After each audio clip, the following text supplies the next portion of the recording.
국민의힘 박수영 의원입니다.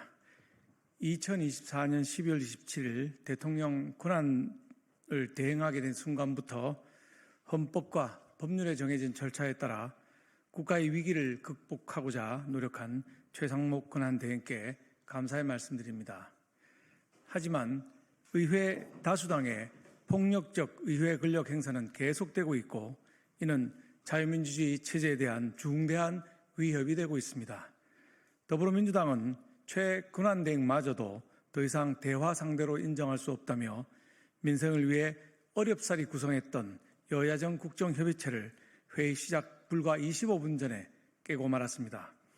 지난 27일 보수 성향 헌법재판관들이 국회 권한쟁의 심판 청구에 5대3으로 별개의 의견을 내자 헌재의 기류 변화를 감지한 민주당이 찐 좌파, 안전한 마은혁 임명 강행 압박에 나선 것으로 해석될 수 있습니다. 그러나 마은혁 후보자는 여야 합의로 추천된 자가 아닙니다. 국회가 헌재로 보낸 문서에도 명확히 적시되어 있습니다. 또한 2000년 이후 국회 몫의 헌법재판관 3인은 여당 1명, 야당 1명, 그리고 여야 합의로 1명을 추천해 오던 것이 관행이었습니다.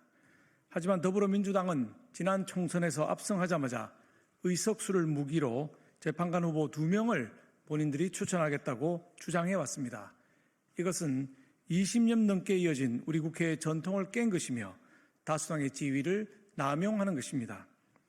더욱 심각한 문제는 대통령 탄핵 심판의 최후 변론까지 끝난 상황에서 마은혁 후보자가 뒤늦게 탄핵 심리에 개입하는 것이 판결의 공정성을 훼손할 수 있다는 점입니다. 국민들은 이를 어떻게 받아들이겠습니까? 헌재의 불공정을 우려하는 국민들이 차갑고 매서운 바람 속에서도 광장으로 계속해 쏟아져 나오실 것입니다. 어떤 결론이 나오든 마 후보자의 임명은 국가적 갈등을 심화시키는 단초가 될 것입니다. 마은혁 후보자는 판사 시절 국회의사당을 폭력으로 점거한 민노당 보좌진 등에 대해 상식 밖의 공소 기각 결정을 내린 적이 있습니다. 또한 노회찬 전 민노당 의원의 후원회에 후원금을 내어서 구두 경고를 받았던 전력도 있습니다. 뿐만 아니라 마 후보자는 미국 때문에 한국 전쟁이 시작되었으며 미국이 수백만 민중을 살해했다는 주장을 강령으로 삼고 있는 인민노련 창립 멤버였습니다. 이는 북한의 북침론 선전에 동조한 반헌법적 주장이며 대한민국의 정통성과 존재 자체를 부정하는 것입니다. 이미 문형배, 정계선, 정정미 재판관으로 인해 헌재 편향성 논란이 끊이지 않는 가운데 마 후보자까지 임명된다면 헌재는 헌법을 수호하는 기관이 아니라 특정 이념을 대변하는 정치기관으로 전락하고 말 것입니다. 더욱이 더불어민주당은 29번의 줄탄핵, 입법폭주, 예산 폭거를 넘어 대통령 권한 대행마저도 인정하지 않겠다는 압박을 가하고 있습니다.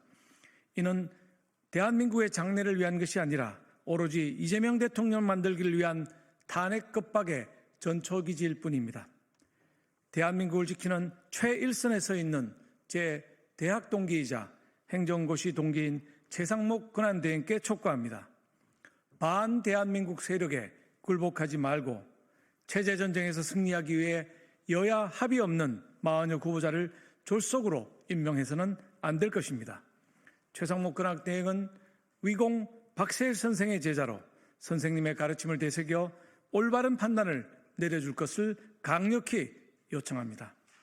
저는 오늘 3월 2일 일요일부터 최상목 권한대행이 여야 합의 없는 마은혁 후보자를 임명하지 않겠다는 입장을 밝힐 때까지 국회 본관에서 무기한 단식 농성에 들어갈 것입니다. 2025년 3월 2일 국회의원 박수영.